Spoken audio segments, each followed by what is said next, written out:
Really want to emphasize that this story isn't about pets because people reduce it to just about pets. My dog Angus was the excuse. He was the catalyst. The story is about abuse of power, bullying, and bystander culture. Welcome to episode number 73 of the 100 Successful Women, a Conversation to Inspire series. I am so glad you are here. I know it has been a little while between episodes. Life has been full with other commitments and I have been taking a little bit slower than usual, but I want you to know this podcast isn't going anyway. I'm still here, still committed and still growing up, showing up just like so many of you of the incredible women we feature on this show. Thank you so much to everyone who have checked in, sent a message and shared encouragement. It means so much more than you can imagine. And to every woman who have bravely shared their voice through this series, thank you so much. You are the reason why this space exists. Now in today's episode, I am beyond thrilled to share with you a conversation with someone that is very brave, courageous and remarkable.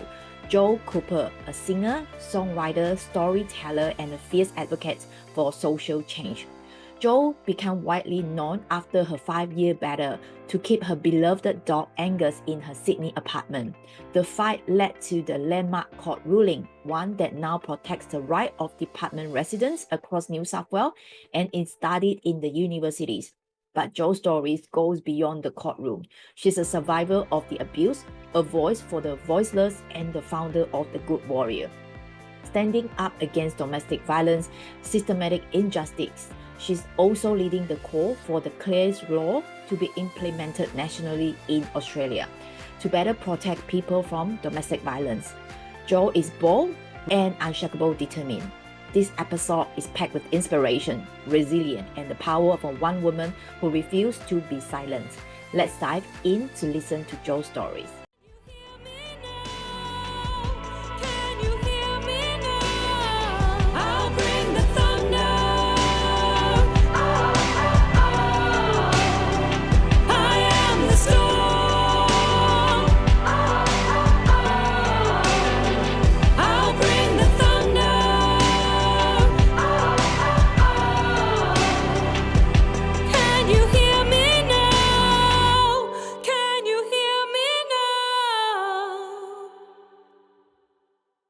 Hey Jo, Hi. I'm so excited to have this conversation with you. I already have goosebumps seeing you. I'm so inspired by your stories and what a strong woman you are. So I can't wait to have this conversation with you today, Jo. Thank you so much for being here with us. Thank you. That's very kind. Very, very kind. I think we're all very inspiring in our unique ways. So that's very kind. And I'm glad to be here. Yeah, I'm so happy that I get connected with you, with Prita, our friends, leading women as well. And I love what you're doing. I had a look at your some of your news, some of your bio, and I am so inspired. What a strong woman you are. Sometimes you actually have no choice but to be strong is the reality. That we really, really want to dive deep into that. But before that, I know that you are a singer, you are an advocate. Obviously, you are a daughter and you are a partner as well. And I know that you are a mom of your fur baby as well. Yeah. So, but despite all these hats or the role that you are wearing, Jo, who is Jo Cooper at your core? That's a good question. I think I find that quite easy, actually.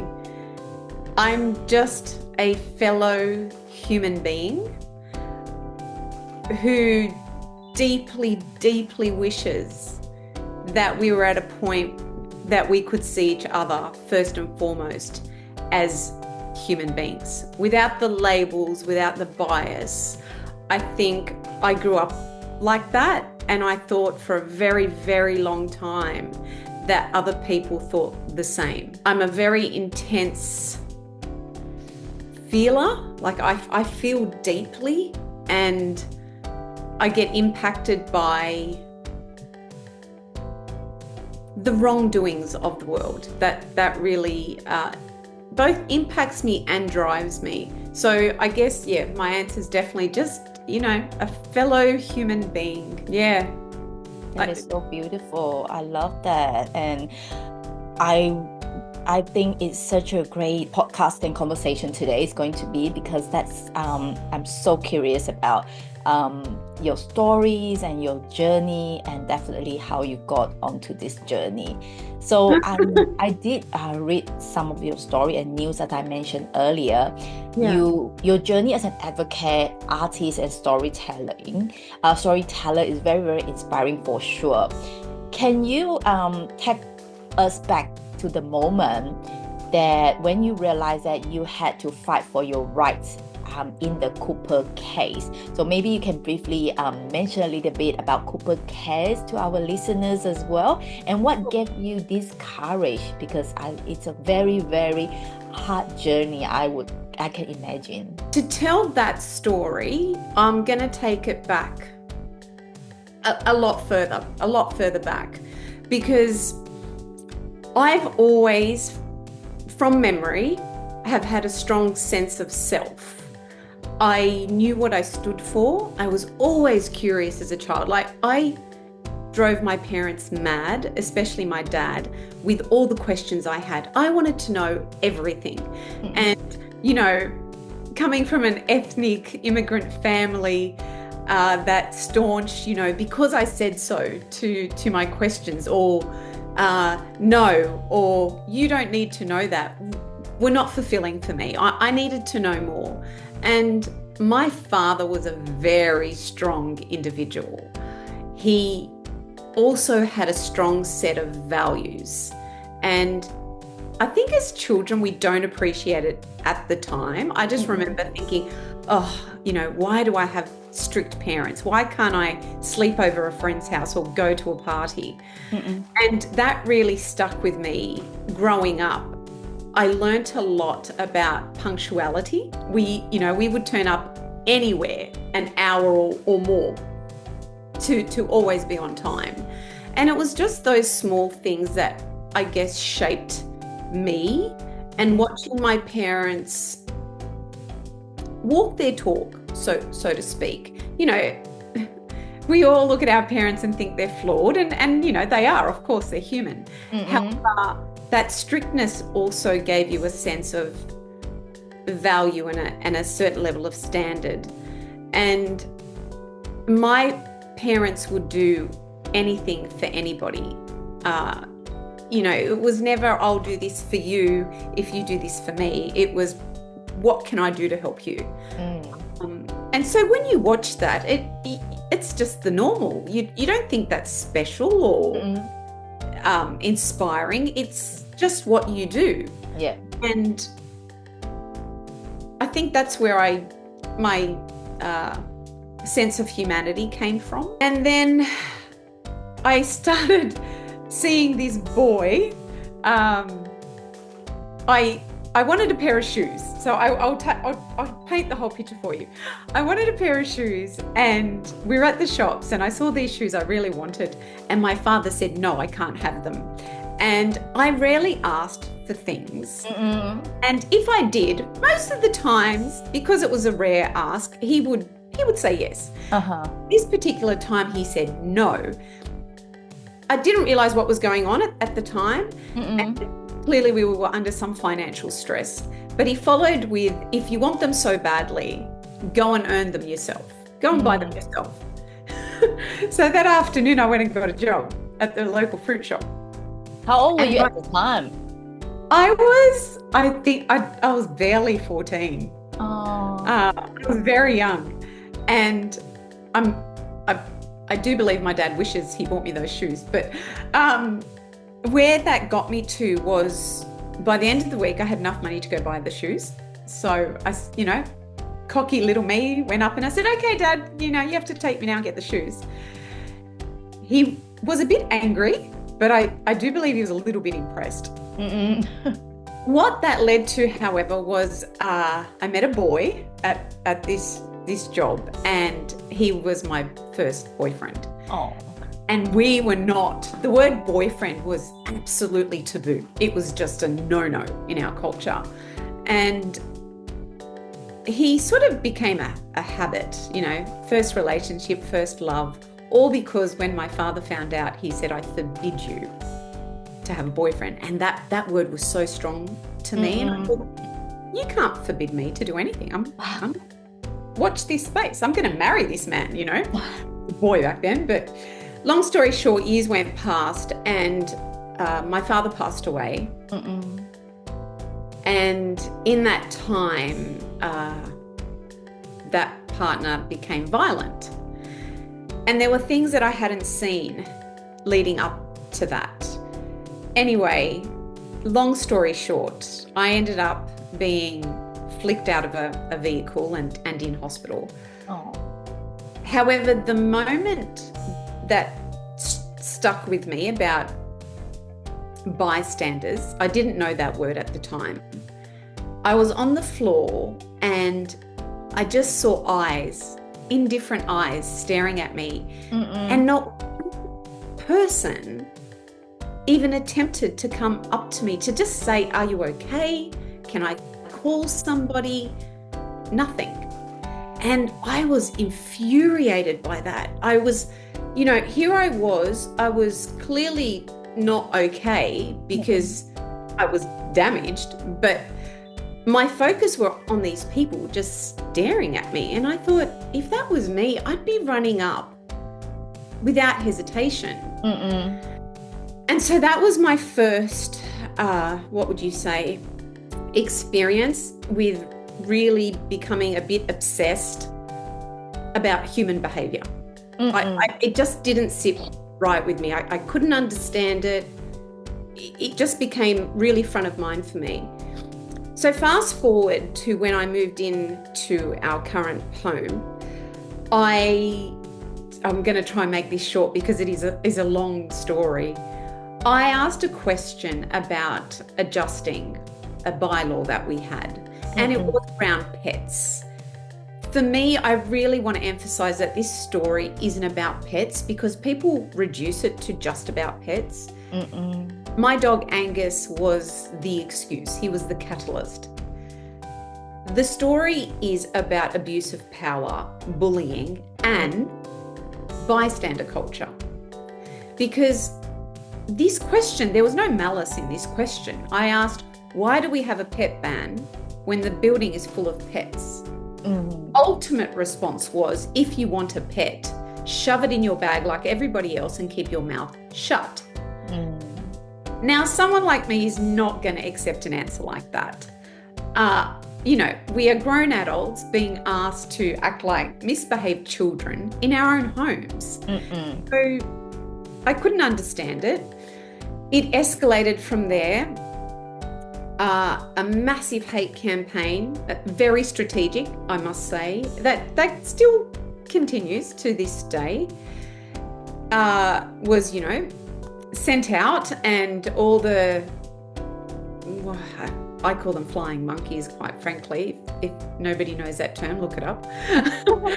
So bullies and narcissistic individuals usually have their little float of people who go out and do their dirty work. And it's exactly how it played out. And because I had already experienced this, I knew the patterns. I knew what was coming.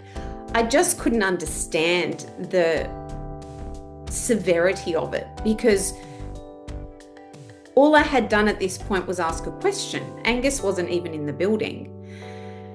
That led to 3 court hearings, and ultimately I ended up in the Supreme Court of Appeal. What I was fighting for was the injustice, the human rights, the property rights that people were not given in strata homes. And for people who don't understand what strata is, it's in your apartment block.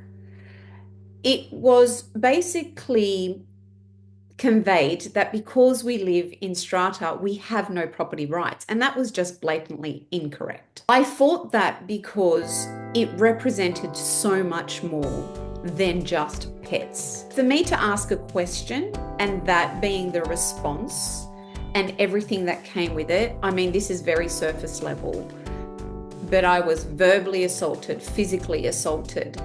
Every day I was walking in with my phone on record like this, video record, just to protect myself. And there were very few people who stood with me. I actually started off with one person as support. And by the end of it, there wasn't a lot of support. There was still a small group, and I'm forever grateful for them. But the majority was silent. And they're the ones I call bystanders. And my work today really focuses on mobilizing the bystanders because they hold a lot more power than people understand, I believe. Ultimately, I won, and I delivered a landmark case that put constraints around bylaw making powers. So what you do in your home, in your apartment, in your four walls, if you're not negatively impacting another neighbor, it's nobody's business what you do.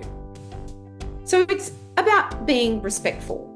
However, to get to that point was 5.5 years, another year of lobbying government to actually legislate the outcome, because they had been ignoring me for all the years I was calling for support. I saw the worst in humanity.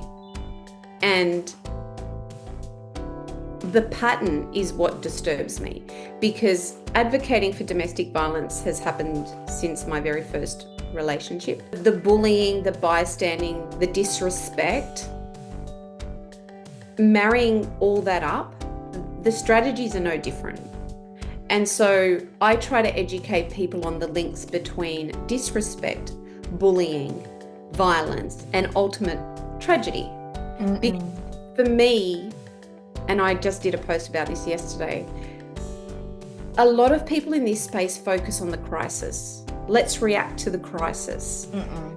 We can't live there. We have to start thinking about what's the cause, what's the root issue, and find solutions to prevent violence. And in my mind, I have always done this on the side, but now it's become my full-time journey. Yeah. Is that why the Good Warrior was yeah, so yeah, absolutely. I gave up my corporate job. So my background was in project management in the construction industry. Very male dominated. I loved it, to be honest. The adrenaline was great. I loved, I worked very hard and I like working. Gave that up to pursue music after I met my husband. We got married. And I did music, and it was my dream, and I was living it, and I was really fulfilled and happy. And I was confronted with this issue, and it was a hard choice to make because you had the opportunity to live out your dreams, or in your gut there was this deep sick feeling that if I pursued challenging an entire establishment, it wasn't I just wasn't fighting my committee. I was fighting the whole strata establishment. I was pissing off government. There was a lot of people who weren't happy with what I was doing. I knew that my music career would be ultimately sacrificed. I didn't realize the extent of it, but I did know it wasn't going to be great. I still believed that after I finished, winning or losing, in my mind, I thought I would just go back to music. And the sad reality for me was the hate has been so strong, and I didn't have, I had no high profile person behind me. I had no journalist turning up. We were in the middle of COVID, to be honest, in my court case. But, there was no high profile journalist supporting me or somebody who had the resources to help me. I had none of that. I had no corporate funding. I had a small group of dedicated supporters who put us some money in GoFundMe, and I only did that at the end after my neighbour pressured me to start one. So all that working against me, I didn't expect that my livelihood would be impacted by the people that I was up against, my keynote speaking, my workshops. If there were certain people there attending who were made aware that I might be a speaker, then that speaking role would be gone. My music, I put that out to a certain person in publishing. They were quite keen. Months down the track, it went cold. And because I followed them on Instagram, I could see that they were hanging out with people who live in my building. So I was like, oh, okay, that makes sense. I didn't expect that kind of punitive measures against my livelihood. So then I started thinking, okay, I'm not sure what to do. And I've always done advocacy. I've always been a champion of standing up for people who don't or can't stand up for themselves. And I just found that life was pushing me in a certain direction. And so eventually when I sat down and I thought about it, I thought, what is it that I'm trying to achieve in life? And, you know, I'm always standing up for somebody. So I thought, well, how can I use my music and my storytelling to benefit that? That's how The Good Warrior was born. Wow, that's such a big journey for you, Jo. Big journey. Yeah. But, you know, if you don't, like I said, I've always had a strong sense of self. I'm very clear on my values. I'm very clear on what my standards are. And I always say, if you're clear on those things, and you're honest about the application of them. And what I mean by that is, if your standards and your values aren't applied to everybody, you know, your friends, your foes, strangers, everybody, if they're not applied equally, you don't have standards nor values. You just have an agenda. And, you know, my friends will tell you, I will hold them to the same account as anybody else, because I don't know, how do you move forward with shifting in your values? You lose credibility quickly. Wow. So you would say the values that is your biggest keys, habits, or mindset that help you through this very difficult journey and long better as well. You know, you can betray yourself. You can try and convince yourself that something's not your problem or it's not your business. And, you know, I could have turned a blind eye for sure. I wouldn't have been able to sleep very well at night. I wouldn't have been happy with the decision. Sure, I might have been continuing with music and making short clips and doing all those things that I dreamt of doing as a child. But deep down, I would have been betraying who I am. Yeah. Wow, that's so true. It's not an easy things to do, and it have to go through a lot of different challenges and for you to jump the hurdle. Wow, thank you so much for sharing that, Jo. That's okay. Yeah, I know that your study this case has been studied in the university. Yeah. So what message do you hope our future generation take from your battle? Don't be discouraged by people telling you you're just one voice. Every change in history has started with one voice having the courage to speak up. You know, speaking truth to power has never been an easy path for anybody. And I'm not going to say that everybody has the resources, has the personality to stand up. But there are things you can do. You can loudly and vocally support and get behind people who do, because it's a very lonely place. I'm not going to lie. Even, you know, people will say, oh, you're so lucky you have an amazing husband. Yes, I do have an amazing husband.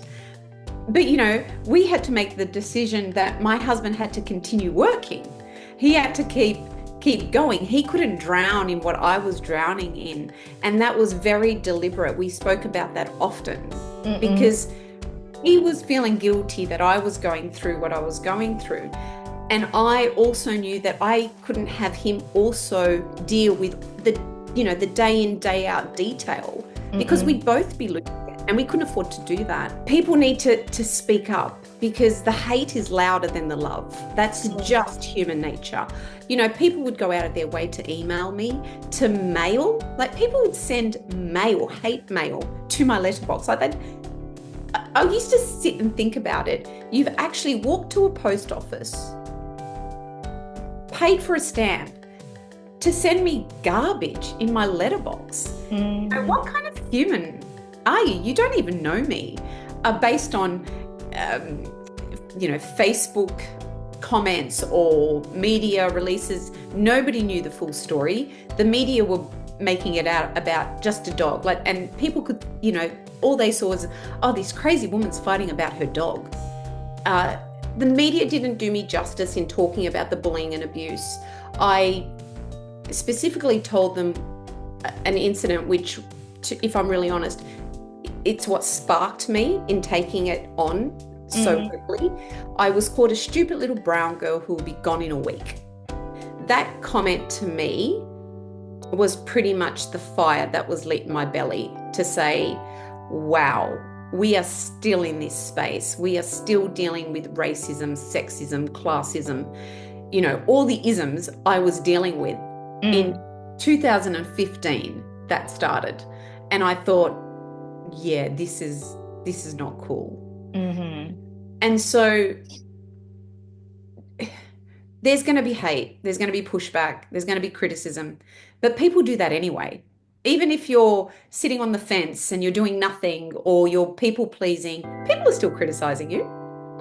It's just not maybe as loud. I would hope that people would start to believe in the power of their voice and what they can do, and at least support people that are doing the fighting, the challenging. Yeah, that's so powerful. It's like it's not everyone able to do what you're doing, sure, right. But at least provide the support and do what they can do to their power.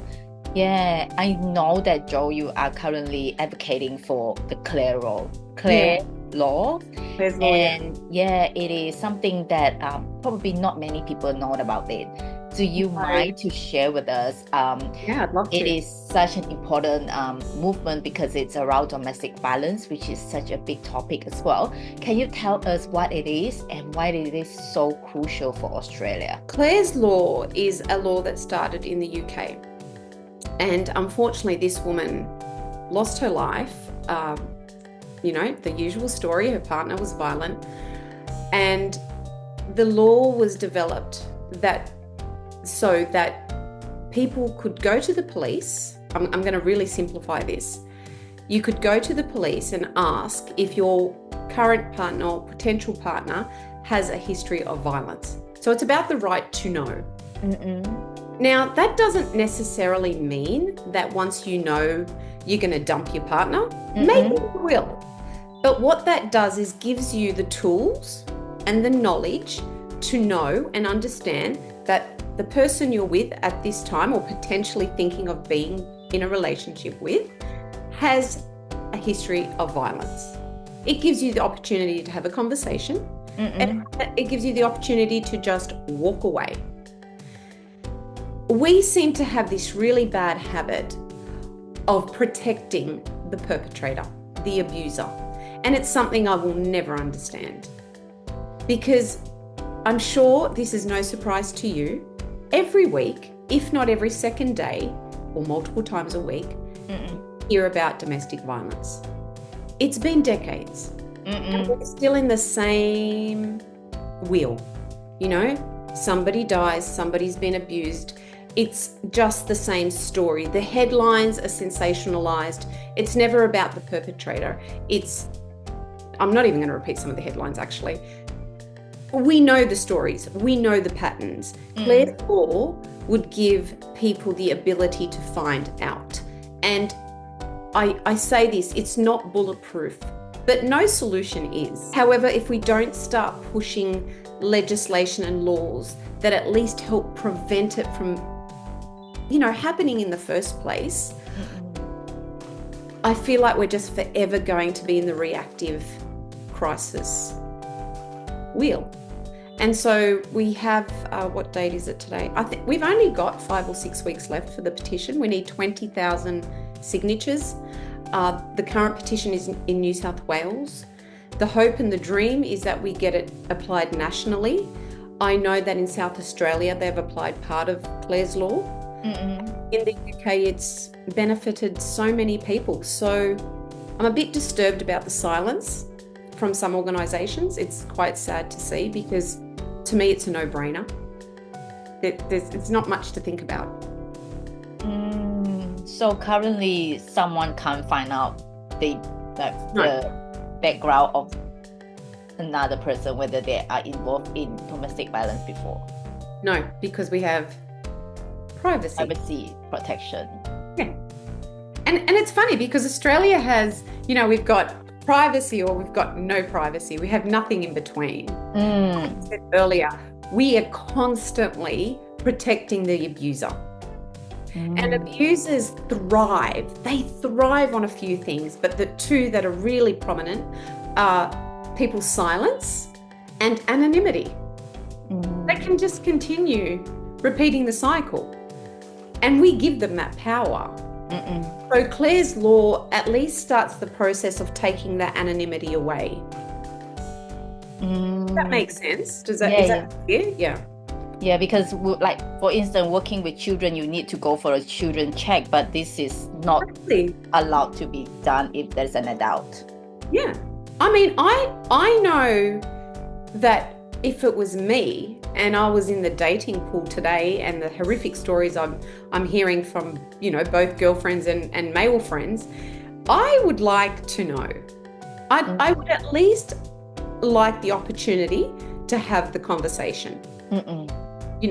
Because there's some arguments about what if somebody's falsely convicted. Have the conversation, at least for yourself. Be armed with the tools and the knowledge. But to just leave people out there in the same situation that hasn't worked for decades, there's no logic to that. There's no logic. So yeah, I'd really love everyone in New South Wales to sign it. Share it with people, even if you're in another state. It doesn't matter. The chances are somebody in your network that's in New South Wales. So it's all about visibility at the moment and getting the petition out there. So for someone who is wanting to support this cause, how can they sign the petition? Can we add a link to the bottom of this podcast? Okay, so there will be a link. All right, I'll include the link for that would be the easiest. Want to sign for the petition. Yeah. And thank you so much for what you're doing, Jo. That's so important. And obviously, because of your own experience, you think that it is such a great. Why was there a specific moment for this Clare's Law within Australia when you know about this? When is that specific moment that pushed you to take this action? I was put in contact with Women's Federation for World Peace Australia. They're an amazing group of people, and all they do is advocate against injustices, for human rights, and they're just really good people. And I guess the point we aligned on was the looking at the core issue and trying to find solutions for that crisis rather than sticking to the crisis. And so they asked if I would partner up with them, and I did. And I helped them write the petition, and we got the New South Wales one up. The others are still waiting on ministers. Please hear our call. Yeah, that's how I found out about it and how I got started with it. And I'm very thankful for the work that they do. But you touched on a good point there, lived experience. It's something that we don't really give a lot of value to, because you can have academics talk about domestic violence. You can have all the researchers and these bodies having people on boards who have never lived it. Granted, we need some of that. You cannot put a price on lived experience. We know the patterns, we know the solutions, we know what's coming, we just lived and breathed it, and you can't take or give that experience to somebody. Unfortunately, I don't wish for anyone to experience it.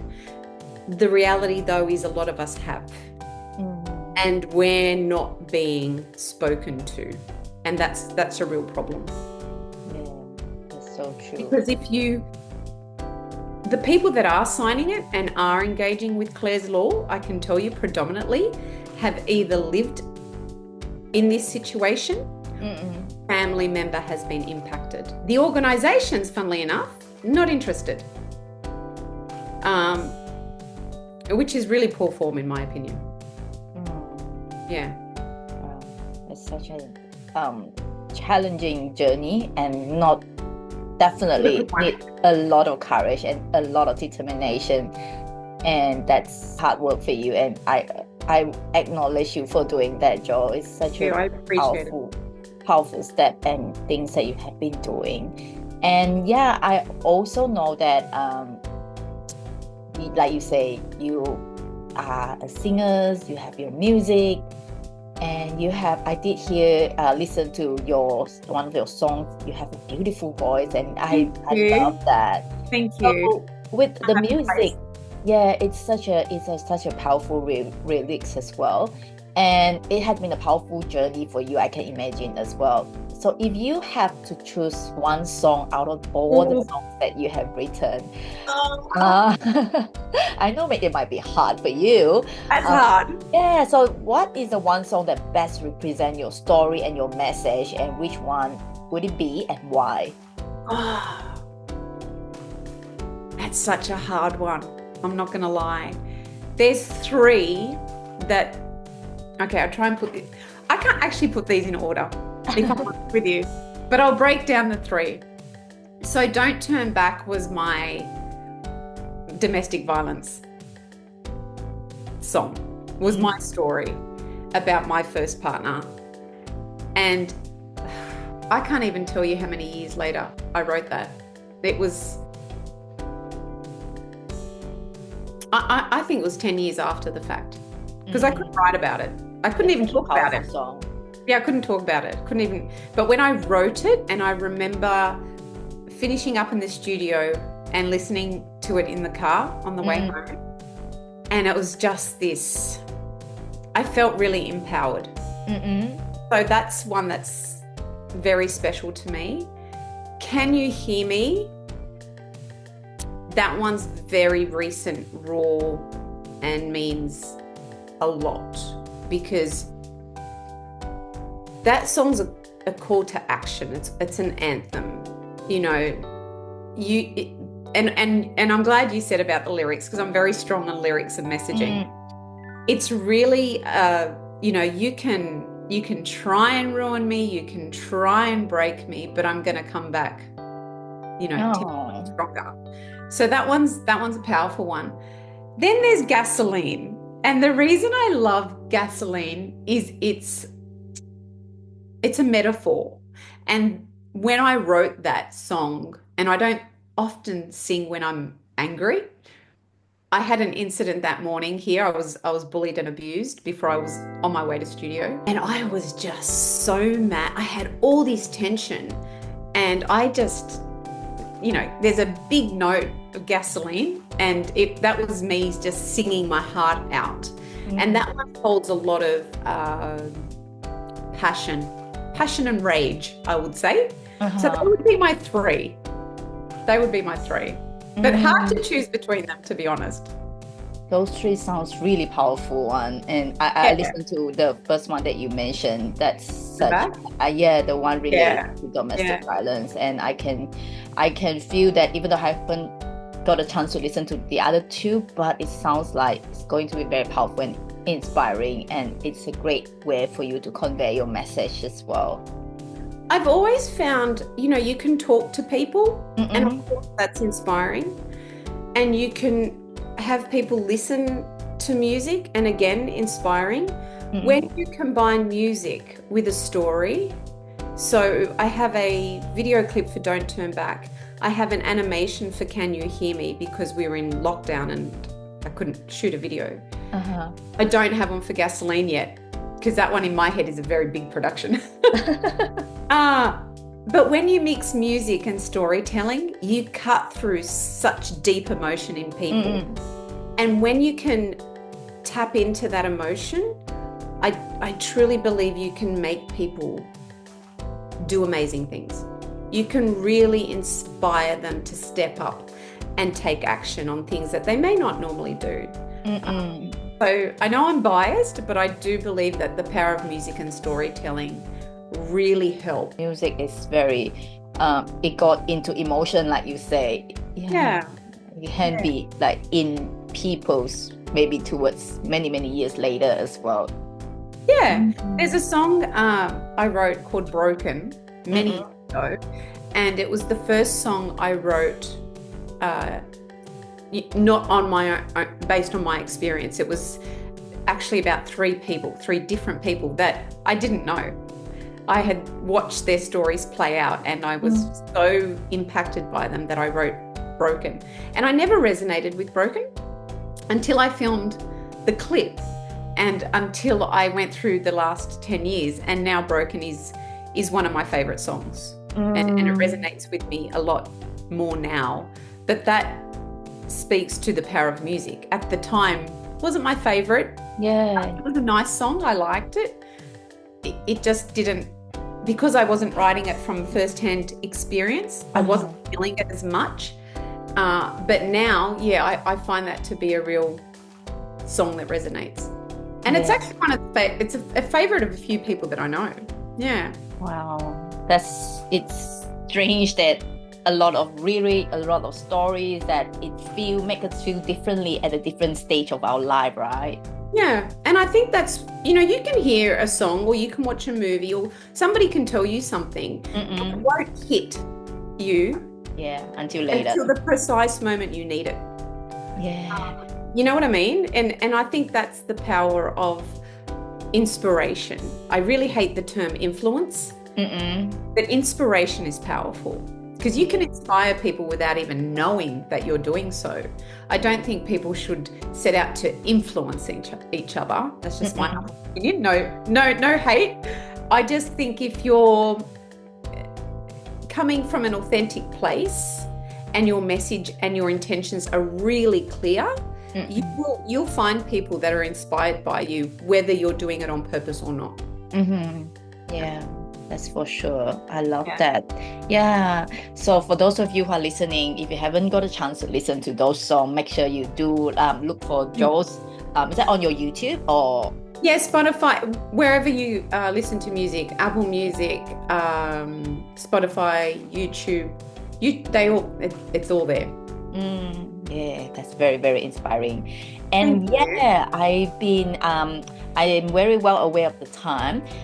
And another question that I would like to ask you is that with all the advocacy work that you do, I know that you briefly mentioned about your father, but is there anyone else who is your biggest inspiration that keeps you going, Jo? I have many people who inspire me. I'm going to use it as a collective, to be honest. My husband is a huge inspiration to me, because men get a lot of bad press or pushback in many sectors, and understandably so. However, there are amazing men out there, and I'm very fortunate to have a lot of them in my life. And Leo, my husband, he's the perfect example of patience, support. He's totally the opposite of me personality-wise. He's very calm and measured, and I'm, the joke is he's the calm to my chaos. And it is true. I'm very passionate, and, I will get... You always need to have that yin and yang, actually, to blend together. Yeah. He inspires me to keep going, because if I'm really honest, you can do it on your own. Like I said earlier, you do feel alone. You can't do it without anybody. It's very hard to survive. And it inspires me because along the way, we have been through a lot. He's just remained there with me. And when I'm asked about, you guys are so different. You're so different. Yeah, we are. However, what we share and what keeps us really solid is what I said earlier about values and standards. They're unwavering. We're never at odds on those things. We're on the same page each and every time. And so he's an inspiration to me. Definitely my parents and their struggles and their ethics, and the fact that, we didn't grow up in what you would term a wealthy family, but we never felt like we went without. And the strictness actually, it was a blessing. It was a blessing. But there's so many people that inspire me. I don't really want to pick one, if that makes sense. Yeah, I do understand that. And these people are your biggest supporters, and they're there to support you, especially emotionally, right? I really have a big respect for anybody really loudly supports what's right. That people like that will always have my utmost respect and will continue to always inspire me, because, speaking up is not an easy journey. People are going to look to hate on you just because you have the courage to do so. And on that, I would really like to emphasize, if people could look at that criticism and realize that it's their insecurities, not you. So people's insecurities aren't directly linked to what you're capable of. And in the moment, it's really hard. You feel like the world is unfair, and it is. It shouldn't stop you from doing what you're doing. If your journey or your purpose is far greater than you, no criticism in the world should stop you.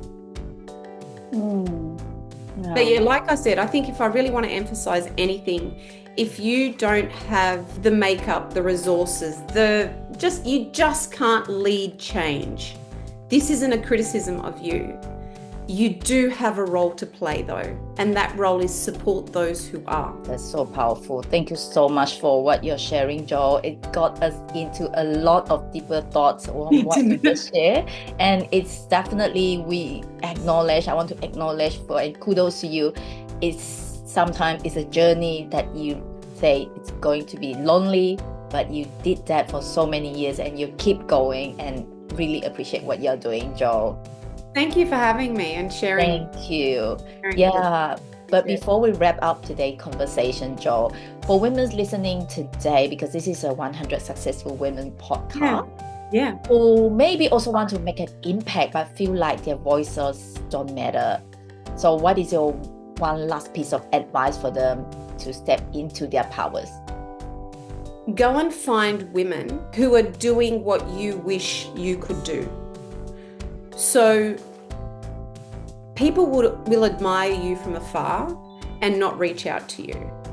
And you want to connect with those people, because the world will try and make you feel like you should just stay in your box. Don't speak out. You're too much. All these words and labels, that eventually gets into your psyche, and you won't have the belief and the courage to step out of that space and voice your opinion. Go and find women. We're in a digital age where you can connect, you can reach out to people, and you may not get an answer immediately, but show up to events. Go and find your tribe. And I know that is not easy. Trust me, I know it's not. However, you have to start somewhere. And the best way to find that confidence is to go and find people that represent what you believe. Find people that are doing what you want to do. There'll be so many people who say to me, "Oh, I wish I could do what you do." You can. You actually can. Sometimes people just need a little bit of support and a safety net to know that they can speak up. And that's why a lot of my keynotes, my workshops are around, for organizations and community alike. Do you have a culture where people feel safe in speaking up without judgment, without punitive measures? Are your people confident and safe enough and have the trust to speak up, knowing you are not going to push them aside, hunt those people down? That's so true. It's digital world now. You can reach out to Jo easily. Anybody. Yeah, Yeah, Yeah. you So can. for people who want to reach out to you, do they just search the Good Warrior, or where is the best place to reach out to you? So if you go to the Good Warrior, there's a contact us page, and you can join the community there. And there's I will find you from that list. Amazing. For those of you listening out there, if you have that small spark inside you, you know that you have a voice, you have a message, and you want to maybe use your voice for something bigger, reach out to Jo, and I believe that she's going to support you in any way that she can. Thank you so much, Jo, for your time with us today, and I really appreciate you for sharing what you're doing, your story and your journey, and Thank you. continue doing what you're doing, and that's I so will. powerful. And before we wrap up, is there anything that you would like me to ask that I haven't asked yet, Jo? No, not that I can think of.